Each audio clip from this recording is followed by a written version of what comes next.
आज के सेशन के अंदर है जो आप सभी के लिए MR मैट्रिक ग्रेड के लिए जो भर्ती आई हुई है उसके लिए एक नया प्रैक्टिस सेट है जो लेकर आया हूं। तो ये जो प्रैक्टिस सेट है वो कम्प्लीटली है जो आपका एक टर्म पर बेस्ड है और मोस्ट इंपॉर्टेंट 50 क्वेश्चन आज के इस प्रैक्टिस सेट के अंदर, इस मॉक टेस्ट के अंदर है जो अपने सॉल्व करने वाले हैं। तो आइए बढ़ते हैं आज के पहले प्रश्न की तरफ। पहले प्रश्न के तरफ बढ़ने से पहले जो भी साथी हमारे चैनल पर पहली बार जुड़े हैं तो प्लीज़ चैनल को सब्सक्राइब कर लेंगे, वीडियो को लाइक कर देंगे, शेयर कर देंगे और वीडियो को देखने के बाद यानी कि प्रैक्टिस सेट को पूरा देखने के बाद, सॉल्यूशन इसका देखने के बाद आपका कितना स्कोर रहता है सभी साथी जो मुझे है जो कमेंट सेक्शन के अंदर है जो कमेंट करके ज़रूर बताएंगे। तो आइए बढ़ते हैं आज के पहले प्रश्न की तरफ। आज का पहला क्वेश्चन देखो क्या देर का है कि what is manufactures at Sindri. Sindri में क्या बनाया जाता है, सिंदरी में क्या बनाया जाता है। ऑप्शन नंबर ए देर का fertiliser, option number B textiles यानी कि कपड़ा, ऑप्शन नंबर सी वॉच यानी कि घड़ियाँ और ऑप्शन नंबर डी देर का है ऑटोमोबाइल्स। ठीक है जी, option number A B C D 4 option आपके सामने दे रखे हैं। आपको बताना ये है कि what is manufactured at Sindri, Sindri में क्या बनाया जाता है। तो आपके पहले प्रश्न का जो राइट आंसर है वो कौन सा हो जाएगा। तो उम्मीद करता हूँ सभी साथी मुझे प्रत्येक क्वेश्चन का आंसर है जो कमेंट सेक्शन में बताएंगे, क्योंकि ये रिकॉर्डेड वीडियो यहाँ पर है जो मैं प्रीमियर लगाकर छोड़ देता हूँ ताकि सभी साथी कंटिन्यू यहाँ जो वीडियो को देखें और प्रत्येक आंसर है जो मुझे कमेंट सेक्शन के अंदर जो कंटिन्यू बताई। तो पहले प्रश्न का जो आपका राइट आंसर हो जाएगा फर्टिलाइजर वहाँ पर है जो बनाया जाता है। क्या बनाया जाता है सिंदरी के अंदर, फर्टिलाइजर बनाया जाता है। आपका ऑप्शन नंबर 1 यहाँ पर है जो ए ऑप्शन यहाँ पर है जो आपका सही उत्तर है जो यहाँ हो जाएगा। आगे बढ़ते हैं नेक्स्ट प्रश्न। देखो नेक्स्ट प्रश्न है जो क्या कहता है। नेक्स्ट प्रश्न देर का है कि in which state Kanha national park is located. Kanha राष्ट्रीय उद्यान है वो किस राज्य के अंदर है जो स्थित है। कान्हा राष्ट्रीय पार्क है जो भी किस राज्य के अंदर स्थित है आपको ये बताना है। ऑप्शन आपके सामने दे रखे हैं। मध्य प्रदेश, मध्य प्रदेश की राजधानी क्या है, भोपाल है। ठीक है, गुजरात दूसरा ऑप्शन है गुजरात, गुजरात की राजधानी क्या हो जाएगा, गांधीनगर हो जाएगा। आगे देखते हैं सी ऑप्शन दे रखा है राजस्थान, राजस्थान की राजधानी क्या हो जाएगी, जयपुर हो जाएगी। और उत्तर प्रदेश दे रखा है, उत्तर प्रदेश की राजधानी क्या हो जाएगी, लखनऊ हो जाएगी। तो भाई फटाफट से सभी साथी मुझे बताएंगे कान्हा जो नेशनल पार्क है वो किस राज्य के अंदर है जो ये स्थित है। आपका सेकंड प्रश्न का ऑप्शन नंबर कौन सा हो जाएगा जी, इसका ऑप्शन नंबर ए मध्य प्रदेश यानी कि MP इसका करेक्ट आंसर है जो ये हो जाएगा। आगे बढ़ते हैं नेक्स्ट प्रश्न। देखो तीसरा प्रश्न है जो क्या कहता है। तीसरा प्रश्न है जो देर का है। तीसरा प्रश्न देखिए भाई क्या कहता है तीसरा प्रश्न, which was the first satellite, Bharat द्वारा प्रक्षेपित पहला उपग्रह वो कौन सा था, यानी कि इनमें से कौन सा उपग्रह जो भारत के द्वारा सबसे पहला सैटेलाइट है वो लॉन्च किया गया था, किसके द्वारा, बाय इंडिया, इंडिया के द्वारा लॉन्च किया जाने वाला पहला जो सैटेलाइट है उसका नाम क्या है। ऑप्शन नंबर ए देर का है Bhaskar, option number be there का है रोहिणी, ऑप्शन नंबर 3 सी देर का है स्पुतनिक और ऑप्शन नंबर डी देर का है आर्यभट्ट। इन चारों जो सैटेलाइट है इनमें से कौन सा भारत के द्वारा लॉन्च किया गया पहला है जो इंडिया का सैटेलाइट है। तो आपका थर्ड नंबर प्रश्न का जो राइट आंसर है वो कौन सा बन जाएगा, आर्यभट्ट, यानी कि आपका ऑप्शन नंबर डी, और डी इसका सही उत्तर है जो हो जाएगा। बढ़ते हैं अगला प्रश्न। देखो 4 नंबर प्रश्न है जो क्या कहता है, what is the approximate percentage of our population engaged in agriculture. हमारी जनसंख्या का लगभग प्रतिशत कृषि में लगा हुआ है, यानी कि हमारी जो टोटल जनसंख्या है इंडिया की 1 पॉइंट कितनी है भाई, 1.30 करोड़ है। इसका कितना परसेंटेज, इसका कितना परसेंटेज है जो कहाँ लगा हुआ है, फर्टिलाइजर्स, यानी कि कहाँ पर लगा हुआ है भाई, एग्रीकल्चर के अंदर है जो लगा हुआ है, कृषि कार्यों के अंदर है जो लगा हुआ है। कितना, 72% है, 20% है, 40% है या फिर 60% है। आपको पता है कि हमने 3 कैटेगरी बना रखी है, फर्स्ट कैटेगरी, सेकंड कैटेगरी और इसके अंदर फर्स्ट कैटेगरी अंदर क्या आता है, जैसे जो डिपेंड करती है डायरेक्ट किस पर, कृषि पर, दूसरा डिपेंड करते हैं किस पर, सर्विसेज के अंदर, और तीसरा भी कौन होते हैं, तीसरे के अंदर है जो सर्विसेज वाले भी होते हैं और कौन से एग्रीकल्चर वाले भी होते हैं। ये आपने प्राथमिक क्षेत्र, द्वितीयक क्षेत्र और तृतीयक क्षेत्र के बारे में सुना है। ये first sector, second sector, third sector वाले ही लगभग यहाँ पर है जो बात है। तो 130 करोड़ जनता है जो भारत की टोटल, और यहाँ का कितना परसेंटेज है वो कृषि का लगा हुआ है या फिर कृषि कार्यों पर है जो निर्भर है। तो आपके 4 नंबर क्वेश्चन का ऑप्शन नंबर कौन सा हो जाएगा भाई, ए ऑप्शन हो जाएगा कि भारत की जनसंख्या का केवल 72% जो है वो किस पर डिपेंड है, वो एग्रीकल्चर पर है जो डिपेंड है। तो आपका ऑप्शन नंबर ए यहाँ पर है जो उम्मीद करता हूँ सही आंसर सबने दिया होगा। आगे बढ़ते हैं, नेक्स्ट प्रश्न देखो 5 नंबर प्रश्न है जो क्या कहता है कि how many states are there in India. Bharat में कुल कितने राज्य हैं, भारत में कुल कितने राज्य हैं, 27 है, 28 है, 29 है या फिर 30 है। ये क्वेश्चन तो सबका सही होना ही चाहिए, एमआर के लेवल का बेस्ट क्वेश्चन है भाई, ठीक है। ये तो कितने यहाँ पर स्टेट्स हैं भाई, 28 या फिर 29। अब कितने हैं दोनों में से डाउट है आपको, बी ऑप्शन और सी ऑप्शन। 5 का बी बनेगा या फिर सी बनेगा, भी दोनों में से एक देख लो, जो भी आंसर आपका बनेगा। देखो 5 नंबर क्वेश्चन का आंसर है जो मुझे कमेंट सेक्शन में उम्मीद करता हूँ सभी साथी बताएंगे, मैं इसका आंसर नहीं बताने वाला, किसी भी साथी को आंसर नहीं बताना। अगर जो भी साथी 5 नंबर क्वेश्चन देखेगा तो प्लीज़ मुझे 5 का आंसर है जो कमेंट। नेक्स्ट प्रश्न देखते हैं 6 नंबर प्रश्न देखो, where is Indian military academy located. भारतीय सैन्य अकादमी का, भाई वेरी इंपॉर्टेंट क्वेश्चन बोल सकते हैं, और इसको प्रीवियस ईयर का क्वेश्चन भी बोल सकते हैं, क्योंकि प्रीवियस ईयर का जो एग्जाम हुआ था उस एग्जाम के अंदर भी यह क्वेश्चन है जो पूछा गया था कि भारतीय सैन्य अकादमी है जो कहाँ पर स्थित है, बीकानेर में स्थित है, पुणे में स्थित है, दिल्ली में स्थित है या फिर देहरादून में स्थित है। तो भाई इंडियन मिलिट्री एकेडमी है वो कहाँ पर स्थित है, किस सिटी के अंदर, कौन सी लोकेशन है जो इसका राइट आंसर बनेगी। तो 6 नंबर प्रश्न का आपका देहरादून कहाँ पर है भाई, यूके उत्तराखंड के अंदर है जो स्थित है। और ऑप्शन नंबर की बात करें तो ऑप्शन कौन सा हो जाएगा आपका, D option C right answer हो जाएगा। 7 नंबर क्वेश्चन की तरफ बढ़ते हैं। 7 नंबर प्रश्न देखो क्या देर का है, which is the period in our country now as green revolutions. हमारे देश के अंदर जो ग्रीन रिवोल्यूशंस अपने समझ सकते हैं कि इसको हरित क्रांति उसका पीरियड काल है वो कौन सा था, ठीक है भाई। हरित क्रांति तो जो ग्रीन रेवोल्यूशंस थी हरित का जो काल है वो कौन सी क्रांति है जो हुई थी, 1980 से 86 के बीच के अंदर, 1960 से 80 के बीच के अंदर, 1950 से 70 के बीच के अंदर, या फिर 1940 से है जो कहाँ के 1940 से 1960 के बीच के अंदर। तो भी आपका 7 नंबर क्वेश्चन का जो राइट आंसर बनेगा वो कौन सा हो जाएगा, बी ऑप्शन 1960 से लेकर है जो कब तक, 1960 से लेकर है जो 1980 के बीच का है जो ग्रीन रिवोल्यूशंस या फिर हरित क्रांति का जो अपने को इसको कार्यभार है जो बोल सकते हैं। तो आपका ऑप्शन नंबर कौन सा हो जाएगा इसका, बी ऑप्शन सही उत्तर इसका हो जाएगा। आगे बढ़ते हैं 8 नंबर प्रश्न देखो, 8 नंबर क्वेश्चन है जो क्या कहता है, 8 नंबर क्वेश्चन देर का है, in which country was paper invented. कागज का आविष्कार किसने किया था, भाई कागज का आविष्कार किसने किया था। मेरे हिसाब से तो लगभग साथी है जो उम्मीद करता हूँ, पूरा भरोसा है मुझे सब पर कि आप राइट आंसर मुझे है जो 8 नंबर प्रश्न का कमेंट सेक्शन में बताएंगे कि कागज का आविष्कार किसने किया था। भाई चीन ने किया था, चीन ने किया था। राजधानी हो जाएगी क्या इसकी, बीजिंग, ठीक है। अमेरिका की क्या हो जाएगी, वॉशिंगटन, ठीक है भाई। आपका ऑप्शन नंबर ए इसका सही उत्तर हो जाएगा। आगे बढ़ते हैं 9 नंबर प्रश्न देखो, 9वां प्रश्न है जो क्या कहता है, 9वां प्रश्न देर का है कि which one of the following states do not have a railway station. निम्नलिखित में से किस राज्य में रेलवे स्टेशन नहीं है, निम्नलिखित में से किस राज्य में है जो रेलवे स्टेशन है। भाई ऐसा कौन सा, सिक्किम है, हिमाचल प्रदेश है, जम्मू कश्मीर है और नागालैंड है। इनमें से किस राज्य के अंदर है जो रेलवे स्टेशन है जो नहीं है। तो ये क्वेश्चन भी आपके एमआर के लिए एग्जाम के अंदर वेरी इंपॉर्टेंट क्वेश्चन आप इसको बोल सकते हैं, क्योंकि ऐसे क्वेश्चंस आपके एमआर के एग्जाम के अंदर जो पूछे जाते हैं। तो आपका 9 नंबर प्रश्न का जो आपका राइट आंसर बनेगा वो कौन सा हो जाएगा भाई, ऑप्शन नंबर ए सिक्किम, जिसकी राजधानी क्या है, सिक्किम की राजधानी क्या भी गंगटोक है, ठीक है। हिमाचल प्रदेश की क्या है, एचपी की राजधानी, जम्मू कश्मीर की श्रीनगर है, नागालैंड की कोहिमा है और हिमाचल प्रदेश की फटाफट से बताएंगे क्या भाई, शिमला है। एचपी की राजधानी क्या भाई, शिमला है, ठीक है।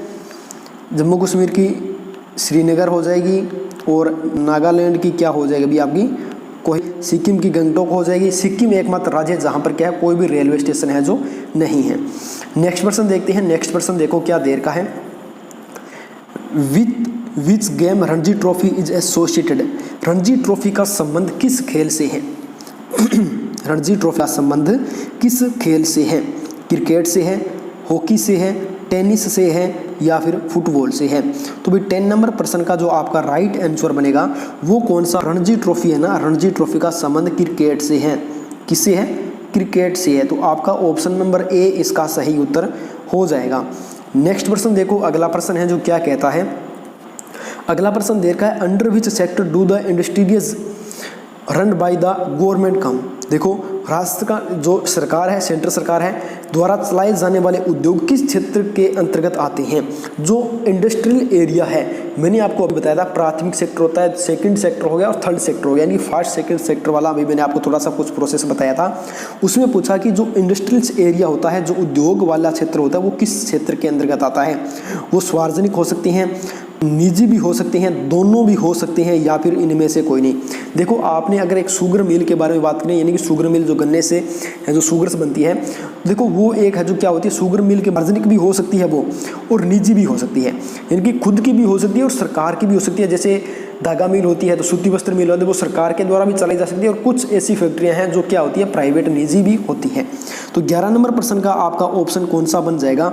जो उद्योग होते हैं वो सार्वजनिक क्षेत्र के अंतर्गत है आती है। कौन से क्षेत्र के अंतर्गत आते हैं, अभी सार्वजनिक क्षेत्र के अंतर्गत है जो आते हैं। तो 11 नंबर प्रश्न का आपका ए ऑप्शन यहाँ पर सही उत्तर हो जाएगा। आगे बढ़ते हैं 12 नंबर प्रश्न। देखो 12 नंबर क्वेश्चन है जो क्या कहता है कि pure gold is how many carats. MR के एग्जाम के अंदर पिछले साल पूछा गया प्रश्न है भाई ये कि शुद्ध सोना होता है वो कितने कैरेट का होता है। शुद्ध सोना प्योर जो गोल्ड होता है वो कितने कैरेट का होता है। 18 कैरेट का होता है, 22 का होता है, 24 का होता है, या फिर 20 का होता है। तो जो प्योर गोल्ड होता है या फिर जो शुद्ध सोना होता है वो कितने कैरेट का होता है। तो जो प्योर सोना होता है भाई देखो कितने कैरेट का, 12 नंबर प्रश्न का आपका 24 कैरेट का, 24 कैरेट का होता है। लेकिन अपने जब भी जो ज्वेलरीज बनाते हैं तो जो ज्वेलरी बनाते हैं वो कितने कैरेट की बनती है, 22 कैरेट की बनती है। उसके अंदर है जो कितना 2 कैरेट क्या हो जाता है, मतलब उसके अंदर कुछ तांबा मिलाया जाता है ताकि उससे कुछ मजबूती मिल जाए। ठीक है, वैसे तो शुद्ध सोना बोल सकते हैं, प्योर गोल्ड बोले तो 24 कैरेट का हो जाएगा, लेकिन जब अपने उससे ज्वेलरी बनाते हैं तो उसका 22 कैरेट के अंदर है जो यूज किया जाता है। नेक्स्ट प्रश्न देखो 13 नंबर प्रश्न है जो क्या कहता है। 13 नंबर क्वेश्चन है जो देर का है, in which state of India if you grown together. भारत का एकमात्र राज्य जिसमें चाय और कॉफ़ी एक साथ उगाई जाती है। देखो ऐसा कौन सा राज्य है जिसमें चाय और कॉफ़ी दोनों की खेती एक साथ है जो की जाती है। उड़ीसा की राजधानी क्या हो जाएगी भाई, भुवनेश्वर। तमिलनाडु की असम की राजधानी हो जाएगी क्या, असम की क्या हो जाएगी, दिसपुर हो जाएगी। और मेघालय की जगह भी इम्फाल होगी या फिर दूसरी होगी। देखो इसका क्या बनेगा, तो ऐसा कौन सा राज्य है जहाँ पर चाय और कॉफ़ी, टी एंड कॉफ़ी का ग्रोन एक साथ है जो किया जाता है। तो आपका 13 नंबर प्रश्न का जो राइट आंसर बनेगा वो हो जाएगा तमिलनाडु, जिसकी राजधानी क्या है, चेन्नई है। और आपका बी ऑप्शन यहाँ पर सही उत्तर हो जाएगा। आगे बढ़ते हैं नेक्स्ट प्रश्न। देखो नेक्स्ट प्रश्न है जो देर का है, क्या देर का भी नेक्स्ट प्रश्न, who declared Swaraj is my birth right and I shall have it. Swaraj मेरा जन्म सिद्ध अधिकार है और मैं इसे लेकर रहूँगा, ये कथन किसने कहा था। ऑलरेडी पहला का होगा, उसके अंदर मैंने क्वेश्चन आपको करवाया था, तो डायरेक्टली इसका आंसर बता देता हूँ कि 14 नंबर प्रश्न का आपका बाल गंगाधर तिलक इसका सही आंसर बनेगा, जिसने पहला ही प्रैक्टिस सेट अपना देखा है, पहला जिसने मॉक टेस्ट देखा है कंप्लीट, उसके अंदर मैंने क्वेश्चन करवाया था। तो ऑप्शन नंबर बी बाल गंगाधर तिलक आपका राइट आंसर होगा। ठीक है, बिना किसी डाउट के आगे बढ़ते हैं। नेक्स्ट प्रश्न देखो, अगला प्रश्न देर का है कि in Indian constitution to which article C370 is related. भारतीय संविधान में अनुच्छेद 370 किस राज्य से संबंधित है। भाई 370 जो अनुच्छेद है, जो आर्टिकल है, वो किस राज्य से संबंधित है। तो 15 नंबर प्रश्न का आपका राइट आंसर है जो कौन सा हो जाएगा, सेकंड आर्टिकल के अंदर मैंने जो सेकंड वाला प्रैक्टिस सेट था उसके अंदर बताया था। ये मोस्ट इंपॉर्टेंट क्वेश्चन है जो आपके एमआर के एग्जाम के लिए इंपॉर्टेंट है, इसलिए ज़्यादा ये क्वेश्चन है जो रिपीट हो रही हैं। ठीक है, तो 370 किससे संबंधित है भाई, जम्मू कश्मीर से संबंधित है। अब आपको पता है कि जम्मू कश्मीर से है जो नरेंद्र मोदी ने 370 धारा है वो हटा दी है, इस कारण ये काफ़ी है जो करंट का एक इंपॉर्टेंट क्वेश्चन है जो अपना बनता है। नेक्स्ट प्रश्न देखो 16 नंबर क्वेश्चन है जो देर का है, what is the tenure of A member of Rajya Sabha. Rajya Sabha के सदस्य का कार्यकाल कितना होता है, 2 साल होता है, 7 साल होता है, 6 साल होता है या फिर 5 साल होता है। तो जो राज्यसभा के जो सदस्य होते हैं उनका कार्यकाल है वो कितने वर्ष तक होता है, कितने वर्ष तक होता है भाई, 6 साल तक होता है। देखो राज्यसभा कभी भंग नहीं होती। ठीक है, इसका सदस्य अध्यक्ष बना, 6 साल के बाद क्या होगा, वो रिटायरमेंट हो जाएगा, फिर एक नया सदस्य जुड़ जाएगा, यानी कि प्रत्येक वर्ष की इसके लगभग 1/3 सदस्य मेरे हिसाब से शायद तक 1/3 या फिर 2/3 सदस्य उसके लगभग है जो क्या होते हैं, रिटायर हो जाते हैं, और उतने ही सदस्य उसमें नए ऐड होते हैं। और प्रत्येक व्यक्ति या फिर प्रत्येक इसका जो मेंबर है उसका कार्यकाल 6 वर्ष होता है। वैसे जो आपकी लोकसभा होती है, लोकसभा का जो कार्यकाल है वो कितना होता है, 5 ईयर्स है जो होता है। नेक्स्ट प्रश्न देखते हैं, 17 नंबर प्रश्न देखो क्या देर का है। Where is the headquarter of SAARC. SAARC एक है जो मुख्यालय, सार्क का जो मुख्यालय है वो कहाँ पर है। सार्क क्या है, एक इंटरनेशनल ऑर्गेनाइजेशन है, अंतर्राष्ट्रीय संस्थान है, एक संस्था है ये, ठीक है, ये एक ग्रुप है। इसके अंदर पूछा है कि इसका जो मुख्यालय है वो कहाँ पर है, तमिलनाडु में है, काठमांडू में है, कोलंबो में है या फिर हरारे के अंदर है। तो 17 नंबर प्रश्न का जो आपका राइट आंसर बनता है वो कौन सा हो जाएगा, काठमांडू के अंदर है। काठमांडू कहाँ पर है, अभी नेपाल की जो राजधानी है काठमांडू, वहाँ पर है जो क्या है, सार्क का मुख्यालय स्थित है। तो ऑप्शन नंबर बी आपका सही उत्तर हो जाएगा। नेक्स्ट प्रश्न देखते हैं, 18 नंबर प्रश्न देखो क्या कहता है। In the tricolour flag how many spokes are there in the Ashoka wheel in. ठीक है, तिरंगे झंडे में अशोक चक्र में कितनी तिलियां होती है। देखो भी इंपॉर्टेंट क्वेश्चन है, इंपॉर्टेंट क्वेश्चन है, आप इसको नोट कर सकते हैं, इंपॉर्टेंट क्वेश्चन मार्क कर लें। एमआर के अंदर है जो प्रीवियस ईयर के अंदर है जो क्वेश्चन पूछा गया था, कम से कम आपके जो 4-5 दिन पिछले साल जो एग्जाम चले थे, पिछले एग्जाम के दौरान कम से कम 3 बार ये क्वेश्चन है जो रिपीट हुआ था भाई, ठीक है, सेम क्वेश्चन 3 बार रिपीट हुआ था। तो तिरंगे झंडा है जो आपका ये, इसके अंदर इस प्रकार से जो तिलियां बनी हुई है वो कितनी तिलियां हैं जो बनी है, ये बात आपसे पूछी है। तो उम्मीद करता हूँ सभी साथी मुझे इसका राइट आंसर है जो कमेंट सेक्शन में बताएंगे। तो 18 नंबर प्रश्न का जो आपका राइट आंसर बनता है वो कौन सा हो जाएगा। तो 18 नंबर प्रश्न का जो आपका राइट आंसर बन जाएगा, कितनी होती है, 24 होती है, कितनी होती है भाई, 24 होती है, ठीक है। आगे बढ़ते हैं, नेक्स्ट प्रश्न देखो, नेक्स्ट क्वेश्चन क्या कहता है कि what type of lens is found in the human eye. मानव पूर्व संध्या में किस प्रकार का लेंस पाया जाता है, ठीक है जी, कौन सा होता है, उत्तल होता है, नतुदार होता है, बेलनाकार होता है। इंग्लिश के अंदर देखें तो ऑप्शन यहाँ पर है जो कॉन्वेक्स होता है, कॉनकेव होता है या फिर क्लाइंड्रिकल होता है या फिर नन ऑफ दीज होता है। तो 19 नंबर प्रश्न का जो आपका राइट आंसर है वो कौन सा हो जाएगा, इसका कौन सा बनेगा भी, ऑप्शन नंबर ए कॉन्वेक्स इसका सही आंसर है जो हो जाएगा। ऑप्शन नंबर ए इसका राइट आंसर हो जाएगा। नेक्स्ट प्रश्न देखते हैं, 20 नंबर प्रश्न देखो, 20 नंबर क्वेश्चन क्या कहता है। What equipment is used by doctors to listen to the sounds of heart and lungs. Doctor अपने हृदय और फेफड़ों की आवाज़ सुनने के लिए किस उपकरण का यूज़ करते हैं। तो भाई आपको एक बात पता होगी, अगर आप कभी भी गलती से डॉक्टर के पास गए होंगे तो डॉक्टर के गले के अंदर एक यहाँ पर है जो मैं कुछ डायग्राम्स बना के कोशिश करूँगा यहाँ पर समझाने की आपको। इस प्रकार का एक है जो लगभग गले के अंदर स्टेथोस्कोप बोलते हैं इसको, क्या बोलते हैं भाई, स्टेथोस्कोप इसको बोलते हैं। तो ये देखो ऑप्शन नंबर बी आपका सही आंसर बनेगा। ऑप्शन नंबर बी आपका है जो 20 नंबर क्वेश्चन का राइट आंसर बनेगा। स्टेथोस्कोप होता है जिससे अपने हृदय और फेफड़े की जो गतिविधियां वो डॉक्टर अच्छे से सुन सकता है स्टेथोस्कोप की सहायता से। 21 देखो, for which animal is Kaziranga sanctuary in Assam forces for. Assam के अंदर काजीरंगा अभयारण्य, अब देखो यहाँ पर देखो एक तो ये क्वेश्चन बन गया कि काजीरंगा अभयारण्य किस राज्य में है, असम में है। असम की राजधानी क्या है, दिसपुर है। और जो काजीरंगा अभयारण्य है वो किस जानवर के लिए प्रसिद्ध है। तो ठीक है भी, किस जानवर के लिए प्रसिद्ध है काजीरंगा अभयारण्य जो असम के अंदर स्थित है, वो गेंडा रिहनों के लिए है, एलिफेंट के लिए, लॉयन के लिए या फिर टाइगर बाघ के लिए है। तो भी 21 का आपका जो राइट आंसर बनेगा वो हो जाएगा गेंडा रिहनों के लिए, ठीक है, गेंडा के लिए है जो काजीरंगा अभयारण्य स्थित जो कहाँ पर है, असम के अंदर स्थित है, वो गेंडा के लिए प्रसिद्ध है, फेमस है। 22 देखो, 22 क्या कहता है। 22 कहता है where is the Victoria memorial located. Victoria Memorial कहाँ स्थित है। विक्टोरिया मेमोरियल है जो कहाँ पर स्थित है, मुंबई में है, कोलकाता में है, दिल्ली में है या फिर केरल के अंदर है। तो 22 नंबर प्रश्न का आपका सही उत्तर है वो कौन सा हो जाएगा। तो देखते हैं भाई 22 नंबर प्रश्न का आपका राइट आंसर कोलकाता जो क्या है पश्चिम बंगाल की राजधानी है। पश्चिम बंगाल की राजधानी क्या है, कोलकाता है। तो आपका ऑप्शन नंबर बी इसका सही उत्तर हो जाएगा। नेक्स्ट बढ़ते हैं आगे, अगला प्रश्न देखो 23 नंबर प्रश्न, विच इज द ओल्डेस्ट वेद। सबसे प्राचीन वेद कौन सा है। ऋग्वेद है, सामवेद है, अथर्ववेद है या फिर यजुर्वेद है। सबसे पुराना वेद, प्राचीन वेद पूछा है। तो 23 नंबर प्रश्न का आपका राइट आंसर क्या बनेगा, Rigveda. Option number A Rigveda सबसे प्राचीन वेद है। उम्मीद करता हूँ कि सभी साथी मुझे राइट आंसर मुझे बताएंगे कमेंट सेशन में। आगे बढ़ते हैं चॉइस नंबर प्रश्न देखो, the maximum age of president of India. देखो जो राष्ट्रपति होता है वो भारत का प्रथम नागरिक होता है, और राष्ट्रपति की अधिकतम आयु कितनी हो सकती है राष्ट्रपति पद के लिए या फिर उसके रिटायरमेंट के लिए। देखो तो यहाँ पर है जो राष्ट्रपति की अधिकतम आयु है कितनी होती है अभी राष्ट्रपति की अधिकतम आयु, तो 24 का ऑप्शन बनेगा डी, इनमें से कोई नहीं, इनमें से कोई नहीं। अब होती क्या है अधिकतम आयु, भाई मैं भी नहीं बताने वाला आपको, फटाफट से मुझे कमेंट सेक्शन में बताएंगे कि इसकी अधिकतम आयु कितनी होती है। जब इसकी अपॉइंटमेंट की जाती है उसके लिए आयु क्या होती है, और रिटायरमेंट होने के लिए इसकी आयु क्या होती है।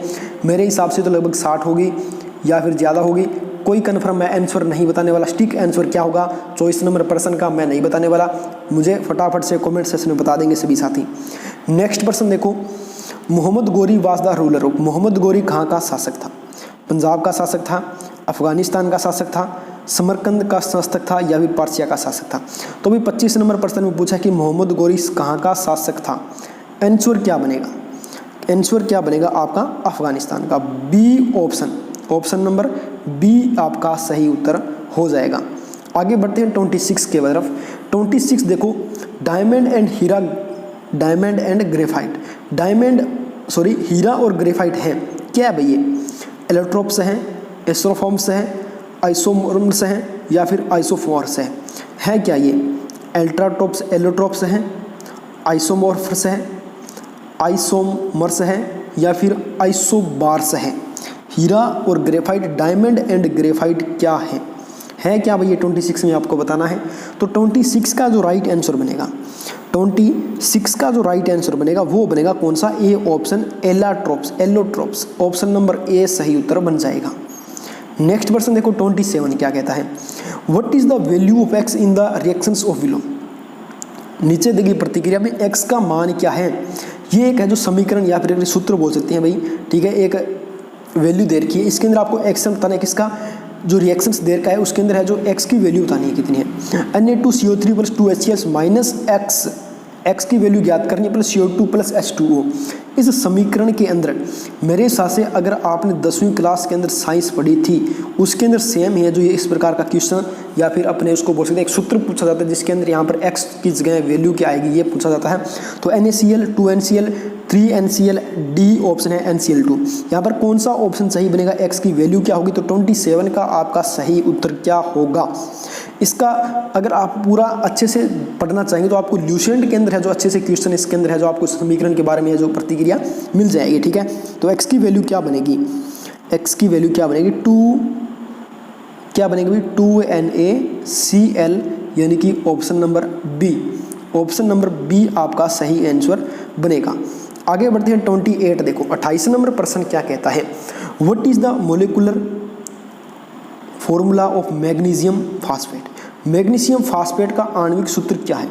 ऐसे क्वेश्चन भी आपके एग्जाम के अंदर पूछ लेता है कई बार, ये सूत्र से संबंधित क्वेश्चंस MR के अंदर है जो कई बार पूछे ही जाते हैं, तो आप अच्छे तरीके से इनको याद कर लेना। और साइंस से रिलेटेड अगर आप बढ़िया एक बुक की डिमांड करते हैं तो मैं आपको है जो एक बुक का सजेशन करता हूँ, ल्यूसेंट बुक का, ठीक है। अभी मैग्नीशियम फास्फेट का सूत्र है वो क्या होता है, ए बनेगा, बी बनेगा, सी बनेगा या फिर डी बनेगा। तो 28 नंबर प्रश्न का जो आपका सही उत्तर बनेगा वो कौन सा बनेगा, सी ऑप्शन Mag3PA4 कौन सा बनेगा भैया, सॉरी यहाँ पर मैं लिख देता हूँ सी ऑप्शन, सी ऑप्शन सही उत्तर बनेगा इसका। आगे बढ़ते हैं 29 के बारे में। 29 नंबर प्रश्न देखो, molecular weight of H2SO4 is, H2SO4 का आणविक भार है वो क्या होगा, 40 होगा, 60 होगा, 42 होगा या फिर 98 होगा। तो 29 का आपका सही आंसर कौन सा बनेगा भाई, option A B C D 4 option दे रखे हैं। H2SO4 का आणविक भार मोलिकुलर वेट इसका कितना होगा, कितना होगा भाई, 40 होगा, 60 होगा, 42 होगा, 98 होगा। तो 29 का कहता है कि 98 होगा, कितना होगा भाई, 98 होगा, ऑप्शन नंबर डी सही आंसर बनेगा। गो for next question. Next question क्या कहता है, देखिए नेक्स्ट क्वेश्चन स्क्रीन पर आ चुका है कि formations leads to formations of which of the following, किन्वन निम्नलिखित में से किसका निर्माण करता है, एथिल एल्कोहल का, मिथाइल एल्कोहल का, CO2 का या फिर सोडियम क्लोराइड का। तो भी किसका निर्माण करता है, यहाँ पर बताएंगे option A B C D.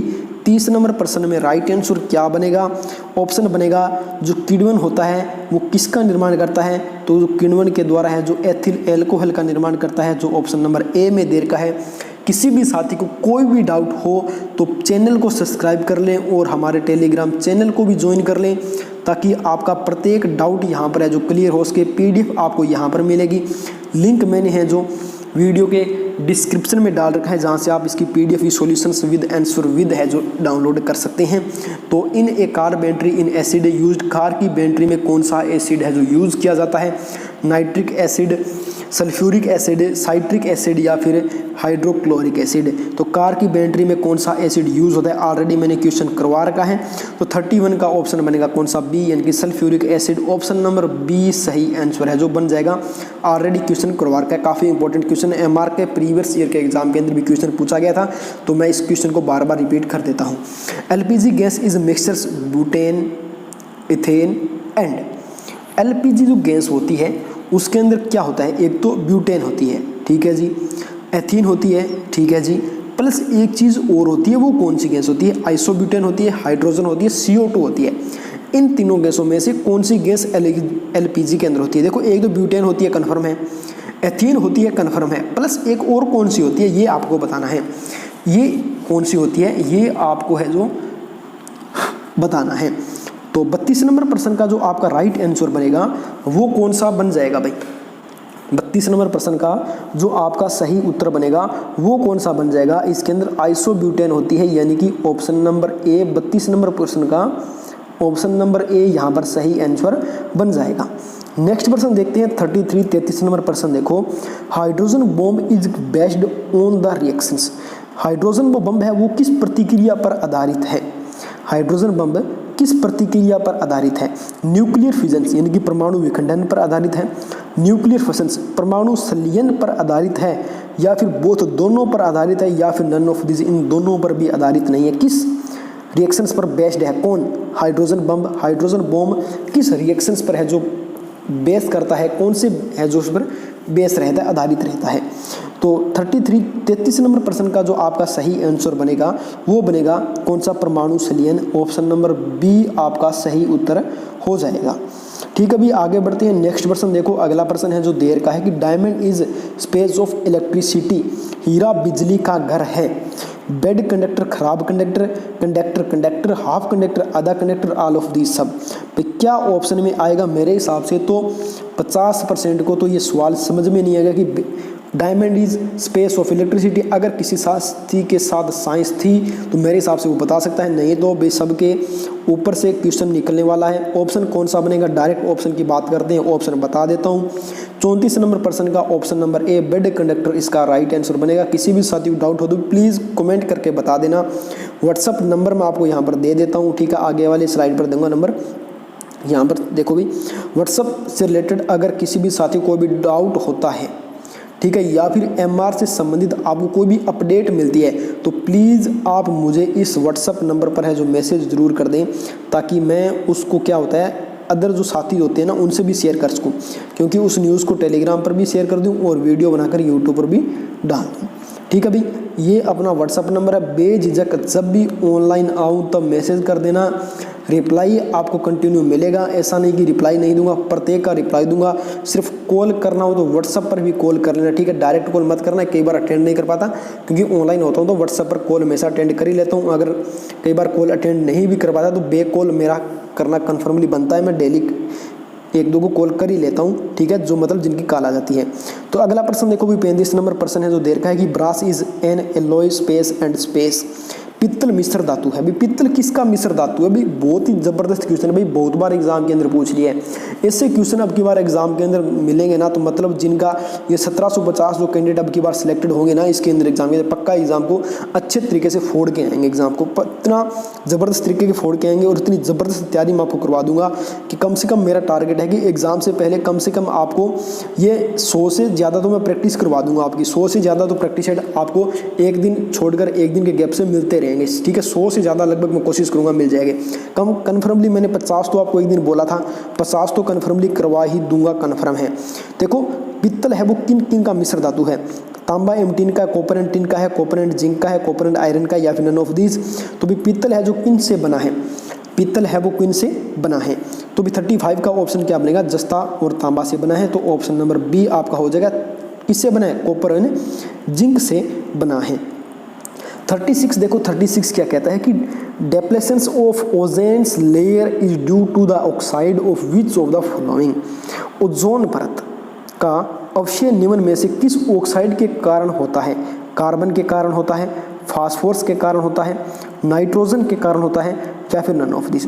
तो ओजोन परत, ओजोन जो लेयर है उसका क्या होता है भाई, ड्यू यानी कि वो समाप्त होती है to the oxide of which of the following, किसके कारण होती है भाई, वो किस ऑक्साइड के कारण होती है। ऑप्शन यहाँ पर 4 दे रखे हैं, तो फटाफट से मुझे बता देंगे कौन सा ऑप्शन बनेगा। तो 36 नंबर प्रश्न का 36 का जो आंसर बनेगा आपका कौन सा बनेगा, ऑप्शन देखो कार्बन है, फास्फोरस है और नाइट्रोजन, 3 ही ऑप्शन है, चौथा ऑप्शन तो नन ऑफ दीज वाला है। तो आपका 36 का राइट आंसर बनेगा। एक साथी ने आंसर मेरे हिसाब से बढ़िया आंसर कमेंट सेक्शन में दिया है, तो 36 का राइट आंसर बता देता हूँ मैं आपको, क्या बनेगा, ये ऑप्शन बनेगा कार्बन। ऑप्शन नंबर ए 36 का ऑप्शन नंबर ए कार्बन इसका सही आंसर है जो हो जाएगा। आगे बढ़ते हैं 37 देखो, plant and animal cell differ in which of the following structure. तो पौधे और पशु निम्नलिखित में से किस संरचना से भिन्न है। देखो एक तो पौधा होता है, एक पशु होता है, वो दोनों का स्ट्रक्चर किस प्रकार से डिफरेंट है, नाभिक से डिफरेंट है, डोमिनेटम ड्यूडेनम ग्रहणी से संबंधित अलग है, सेल वॉल से अलग है, या फिर राइबोसोम से अलग है। तो भी 37 का राइट आंसर क्या बनेगा, 37 नंबर प्रश्न का आपका option number C cell wall इसका सही उत्तर बनेगा, सेल वॉल इसका सही उत्तर बन जाएगा। 38 देखो, 38 क्या कहता है, अभी मैथ के क्वेश्चन है, करना क्या है, x plus 1/x/3 then x square plus x/x square बराबर क्या होगा। यहाँ पर भाई समीकरण दे रखी है आपको, x प्लस x बराबर 3 है, यानी कि इसका मान ये है, तो आपको x square plus x square plus 2 बराबर इसका मान ज्ञात करना है। तो इजी सा क्वेश्चन, अभी आप अच्छे से तरीके से ये मान यहाँ पर रख लेंगे और इसका मान तो ज्ञात कर ही देंगे। तो क्या बनेगा इसका, अब देखो भी इसको डिफरेंस करने का मतलब देखो, यहाँ पर देखो, यहाँ पर भी x है तो यहाँ पर x है, इसको यहाँ से हटा दिया, ठीक है, यहाँ पर x है, यहाँ पर भी एक है, यहाँ पर भी एक है, x स्क्वायर यहाँ पर है तो x स्क्वायर यानी कि नीचे आ गया, तो यहाँ पर देखो x बराबर 3 है, यानी कि आप यहाँ पर इसका मान 3 रख के इसको सोल्यूशन कर सकते हैं।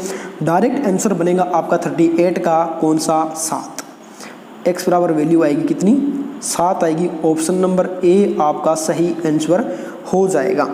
आगे बढ़ते हैं भाई, अगला प्रश्न देखो, नेक्स्ट प्रश्न है जो क्या कहता है कि 3x प्लस 2y बराबर 4, 8x प्लस y बराबर 9, then find the x value of y। देखो भाई कैसे करेंगे, यहाँ पर दे रखा है कि 3x प्लस 2y बराबर वैल्यू है 4, समीकरण माना इसको 1, दूसरी वैल्यू है 5y प्लस 8x है, यहाँ पर स्टार्टिंग के अंदर 8x प्लस 5y बराबर 9, ये बना समीकरण 2। या तो आप डायरेक्ट यहाँ से इसको काट सकते हैं अगर आप काटना चाहें तो, अगर नहीं भी काटना चाहिए तो मैं आपको एक सीधा सा तरीका बताता हूँ। देखो यहाँ पर जैसा यहाँ पर 3x है, 3x कितना है प्लस 2y है बराबर कितना है 4 है। अपने को क्या चाहिए, अपने को चाहिए क्या कि अपने को मान चाहिए किसका, x का और y का। या तो एक सा कर लो भी, x अपने को ज्ञात करना है, देखो ये इसको गुणा में है, ये भी इसके क्या है गुणा के अंदर है, ठीक है। या तो अपने ऐसा कर सकते हैं जैसे कि बोल दें, यानी कि मैं x को इधर रख लेता हूँ, ठीक है, 4 का 4 रख दिया, ये प्लस का है तो इधर जाएगा -2y हो गया, ठीक है। ये यहाँ पर इसके गुणा के अंदर था, ये इसके चला गया भाग के अंदर, यहाँ पर कितना आ गया 3 आ गया, यहाँ पर कितना आ गया 3। अब x की वैल्यू ये बन गई, x की वैल्यू क्या बन गई 4 - 2y भाग 3 से, ठीक है, अपॉन कितना हो गया 3 से, ये वैल्यू बन गई x की। अब x की वैल्यू देखो यहाँ पर दे रखी है, ये देखो यहाँ पर x की वैल्यू क्या है 8, गुणा में अपने क्या किया था 4, माइनस क्या था 2y, भाग दिया था किससे 3 से, ये बन जाएगी x की वैल्यू, प्लस कर दो यहाँ पर 5y बराबर कर दो कितना 9, ठीक है, ये हो गया अपना सूत्र। अब इस समीकरण को आप हल कर लेंगे तो आपको x की और y की दोनों को वैल्यू अलग अलग आपको मिल जाएगी, ठीक है। इतना समीकरण हल हो गया। बाकी भाई अलग अलग शॉर्ट ट्रिक बहुत सारे हैं, कभी टाइम मिला तो आपको ऐसे ट्रिक के बारे में ज़रूर बताऊंगा। तो आप इस तरह का इस क्या करते हैं, इस क्वेश्चन को हल कर सकते हैं। तो 39 का जो आपका आंसर बनेगा वो बन जाएगा कौन सा, ऑप्शन नंबर बी, कि x की वैल्यू आएगी -2, ठीक है, -2 आएगी भाई यहाँ पर, और जो y की वैल्यू आएगी वो आएगी कितनी, 5, ठीक है, -2 और 5 आएगी। ये आपका आंसर बन जाएगा, ठीक है, ऑप्शन नंबर बी। नेक्स्ट प्रश्न देखते हैं। अगला प्रश्न देखो, 40 नंबर प्रश्न दे रखा है कि x² - 3x + k = 10, then ab - 2 - d k। यहाँ पर आपको क्या करना है भाई, इसका k का मान ज्ञात करना है। सिंपल सा क्वेश्चन है, समीकरण सीधा सा हल करके आप इसको ज्ञात कर सकते हैं। ऑप्शन ए है 4, ऑप्शन बी है 6, ऑप्शन सी है 8 और ऑप्शन डी है 10। अगर किसी भी साथी को कोई भी डाउट हो मैथ के सवालों के अंदर तो भाई इस व्हाट्सएप नंबर पर मैसेज कर देना, ठीक है। सॉल्यूशन पहुंचाने की पूरी कोशिश करूंगा, सॉल्यूशन पहुंचाने की पूरी कोशिश करूंगा भाई, पूरी कोशिश करूंगा। इस व्हाट्सएप नंबर पर मैसेज कर देना, मैथ से संबंधित या फिर किसी भी क्वेश्चन से संबंधित डाउट हो, ठीक है। तो पूरी सॉल्यूशन भेजने की, आपका आंसर देने की, रिप्लाई देने की कोशिश रहेगी मेरी। तो 40 नंबर प्रश्न का जो आपका सही आंसर है वो कौन सा बन जाएगा, इसका बन जाएगा सी ऑप्शन। वैल्यू आएगी किसकी, के की वैल्यू आएगी 8, ऑप्शन बनेगा सी, यही होगा आपका क्या, सही उत्तर। नेक्स्ट प्रश्न देखते हैं 41, 41 नंबर प्रश्न देखा अभी, 2/2 इसको हल करना है, सिंप्लीफाई 2/2 हल कर लेंगे। ऑप्शन आएगा 4, 6, 12, 8। भाई देखो किस प्रकार करेंगे, मेरे हिसाब से तो ईजी सा क्वेश्चन है, कुछ ज़्यादा इसके अंदर है जो इतना लगता नहीं भी समझाने वाली बात है, क्योंकि जिस हिसाब से मैंने सॉल्यूशन किया था डायरेक्ट आंसर बता देता हूँ। सॉल्यूशन आपको व्हाट्सअप भी कर देना मेरे को, यहाँ पर आज जो सॉल्यूशन नहीं बता पाऊंगा किसी भी मैथ वाले क्वेश्चन का, ठीक है।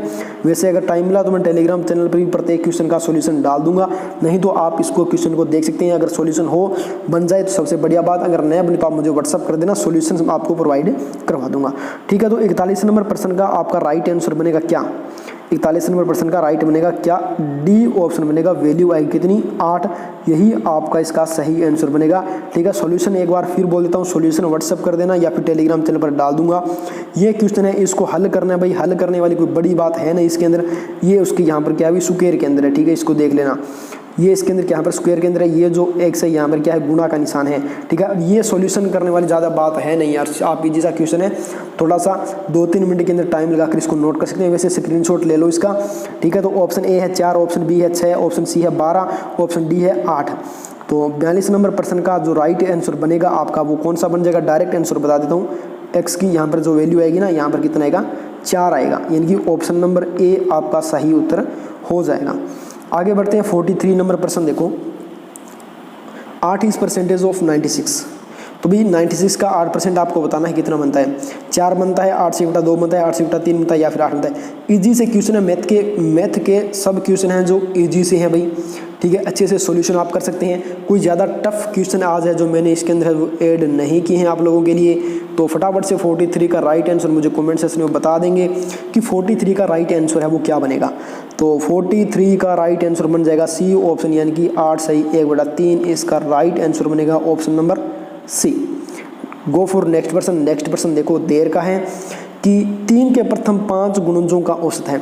अब देखो ये क्वेश्चन अगर किसी को नहीं आता है ना तो भी देखो क्या करेंगे, आप एग्जाम को फोड़ नहीं सकेंगे।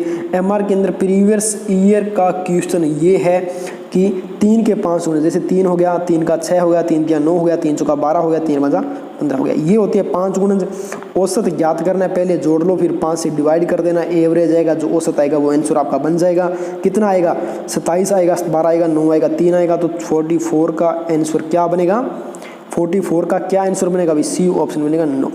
क्या बनेगा, 9 इसका आंसर है जो आ जाएगा। आगे बढ़ते हैं 45 नंबर प्रश्न देखो कि if the population of A town 64,000 and it's annual increase is 10%, तो correct population at the end of the 3 year. देखो किसी कस्बे की जनसंख्या 64,000 रुपये है, जनसंख्या 64,000 है, उसकी वार्षिक वृद्धि 10% है। 3 वर्ष के अंतर्गत जनसंख्या कितनी बनेगी, 85,100, 85,184, 85,100 और 80,000। भाई राइट आंसर सीधा बता देता हूँ, सॉल्यूशन मैं आपको बता दिया, व्हाट्सएप पर या फिर मैसेज कर देना, मैं बता दूंगा, बार बार नहीं बोलूँगा सॉल्यूशन के लिए। तो 45 नंबर प्रश्न का आपका सही आंसर बनेगा कितना, बी ऑप्शन 85,184, ठीक है भाई, ये आंसर बनेगा आपका, आंसर बन जाएगा। बी ऑप्शन सॉल्यूशन व्हाट्सअप हो जाएगा। 46 देखो, CPU of radio 750, SP 900, find the percentage. Simple सा क्वेश्चन है कि ये क्या मतलब आप लोगों के लिए इतनी इजी क्वेश्चन है। मतलब आप एग्जाम के अंदर ऐसा एग्जाम अगर आपके MR के अंदर आ गया तो आप पक्का इसको फोड़ोगे, पक्का टिका के इसको ज़बरदस्त तरीके से आप फोड़ दोगे इसको। यहाँ पर बोला CP 750 है, SP 900 है, परसेंटेज याद करना है यार, 16%, 18, 22, 20। ईजी से क्वेश्चन है। आज के मैथ का तो मतलब हंगामा है होगा, मैथ का तो आप हंगामा तोड़ के इसको फोड़ दोगे, तोड़ के फोड़ दोगे। तो देखो भी 46 का आंसर बनेगा आपका डी, 20%। 20% इसका उत्तर बन जाएगा। 47 देखो, 47 कहता है वॉल्यूम ऑफ स्फीयर्स, एक गोले का आयतन। अब देखो यार ऐसे क्वेश्चन आपके एग्जाम के अंदर पूछेंगे तो कितना एक्साइटेड हो गया आपकी, सर इतने इजी क्वेश्चन पूछे थे, मतलब पूछो ही मत। हमने तो जाते ही एग्जाम देखा, ऐसे क्वेश्चन देखे और धड़ाधड़ करके सारे आंसर कर दिए। और मतलब हम है जो की बार टॉप के करके रहेंगे, मतलब एग्जाम तो हमारा क्रैक हो गया। 1750 नेवी ने लिए थे, लेकिन 1750 के 1750 अब की बार सिलेक्टेड हो गए। 4r², 4r³ 3/4r³, 4/3r³ भाई गोले का आयतन पूछा है तो नलायकों सबसे पहले बता दो कमेंट करके कौन सा आंसर बनेगा। अब प्रत्येक का ही सॉल्यूशन थोड़ी भेजना पड़ेगा आपको, ऐसे क्वेश्चनों के आंसर थोड़ी भेजता रहूँगा व्हाट्सअप करके आपको। तो 47 का आंसर बनेगा क्या, डी ऑप्शन, 47 का डी ऑप्शन। ठीक है भाई, ऐसे क्वेश्चनों के आंसर कभी भेजे नहीं जाते, इतने आप समझदार हो। एक मैदान है जो 90 मीटर गुणा 60 मीटर है और इस मैदान के बाहर चारों ओर 3 मीटर एक चौड़ा कंक्रीट का रास्ता बनाया गया है। तो कंक्रीट पथ का क्षेत्रफल ज्ञात कीजिए। भाई आंसर बता देंगे फटाफट से, 936 square metre, 900 square metre, 850 square metre और 1200 स्क्वायर मीटर। तो 48 का आंसर क्या बनेगा, 48 का भाई साहब आंसर बनेगा A option, 936 square metre. Option number कौन सा हो गया, ए ऑप्शन इसका सही उत्तर हो जाएगा। गो for next person and second last question. वाह भाई वाह, क्या बात है, ये तो बेटे मौज कर दी, ये तो बेटे मौज हो गई आप लोगों के लिए। लुप्त पद संख्या, मैंने आपको पिछले प्रैक्टिस सेट के अंदर बात की थी अपने यहाँ तक। 8 के बाद 27 था, 27 के बाद 64 था, 64 के बाद 125 था, 125 के बाद 216 था, 216 के बाद 343 आएगा। यहाँ पर क्या आएगा, ये तो बेटे आप लोगों के लिए मौज कर दी। मौज ऐसे कर दी क्योंकि पीछे आपको यहाँ तक तो आपने ज्ञात किया ही था, यहाँ तक ज्ञात किया था, सिर्फ सेम प्रोसेस था और ज्ञात आगे ही करना था। यानी कि first, second, third, fourth, fifth आपको ज्ञात करना था, सिक्स्थ और सेवंथ अब की बार और ज्ञात करना है। तो बेटे सबके लिए मौज होगी अब की बार, तो बेटे सबके लिए अब की बार है जो मौज कर दी। बड़ा अच्छा डायलॉग है कि बेटे मौज कर दी। तो बेटे वास्तव में भाई मौज लोग कर दी, आप लोगों के लिए बहुत ज़्यादा मौज कर दी आज के मैथ के क्वेश्चनों के अंदर कि आपका सी ऑप्शन हो जाएगा, 512 आ जाएगा। अब किसी को भी बताना नहीं पड़े 512 कैसे आया, देख लो, इतने सेल्फ कॉन्फिडेंस हो जाओ कि 512 कैसे आया समझ लो इसको।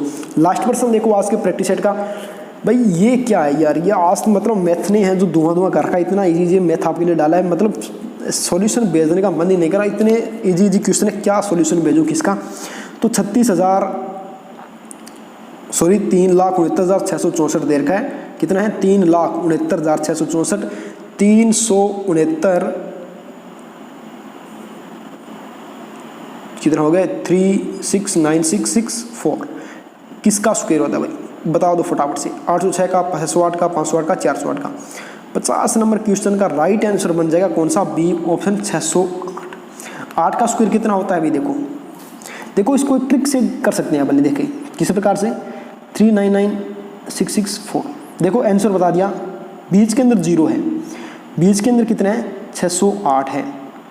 देखो 8 का स्क्वायर कितना आया 64, 6 का कितना आया 36, ठीक है कितना आया 36, बीच के अंदर क्या देगा अभी 9 का बीच में फर्क रहेगा ना, ये देखो 96 आ जाएगा, कितना आएगा 96। ये एक ट्रिक है, ये एक ट्रिक है इसको निकालने की, ये एक ट्रिक होती है, मतलब कोई भी संख्या अपने को उसका वर्गमूल या फिर उसका स्क्वायर रूट करने के लिए या फिर स्क्वायर ज्ञात करने के लिए ट्रिक होती है, बहुत ही ज़बरदस्त ट्रिक है। मैं आपको अब की बार कभी डिजिटल बोर्ड या फिर स्टूडियो में जाने का मौका मिला तो ये ट्रिक आपको पक्का इसकी वीडियो बनाकर बताऊंगा। तो भाई आज के लिए आपका ये है जो MR का मॉक टेस्ट था, तीसरा मॉक टेस्ट था आज का। तो जैसा भी आपको लगा हो इस मॉक टेस्ट के अंदर, इस प्रैक्टिस सेट के अंदर पूरा वीडियो देखने के बाद, तो प्लीज़ मुझे सभी साथी हैं जो कमेंट करके बता देंगे। और किसी भी साथी को भी मैथ से क्वेश्चनों से या फिर अदर किसी क्वेश्चन से डाउट हो तो प्लीज़ मुझे बता देना, मैं कमेंट्स सेक्शन के अंदर आप मुझे रिप्लाई देंगे, या फिर आपको एक बार फिर अपना है जो व्हाट्सअप नंबर मैं यहाँ पर बता देता हूँ, तो आप इस व्हाट्सअप नंबर पर है जो मुझे मैसेज कर दें, ताकि मैं प्लीज़ आप जो भी मुझे मैसेज करें उसका रिप्लाई मैं आपको व्हाट्सएप पर दे सकूँ, ठीक है। कमेंट सेक्शन के अंदर सॉल्यूशन भेजना सही नहीं होता, आसान भी नहीं होता, भेजा भी नहीं जा सकता, तो व्हाट्सएप कर देना इस नंबर पर। जो भी आपका डाउट हो उस डाउट का सॉल्यूशन जल्द भेजने की कोशिश करूँगा। और प्लीज़ जो भी साथी चैनल पर पहली बार जुड़े हैं तो प्लीज़ ऑलरेडी सब्सक्राइब कर ही लिया होगा और शेयर भी कर दिया होगा और कॉमेंट सेक्शन के अंदर अपना स्कोर भी रख दिया होगा फटाक से, कि हमारा 50 में से स्कोर 48 अब की बार बन गया है। और इसके अलावा नेक्स्ट प्रैक्टिस आपको एक दिन का गैप मिलेगा और उसके नेक्स्ट टाइम 5 बजे आपके लिए फिर एक मॉक टेस्ट आप सभी के लिए लेकर आऊँगा। तब तक के लिए सभी साथियों को मेरा राम राम, वंदे मातरम, जय हिंद, जय भारत।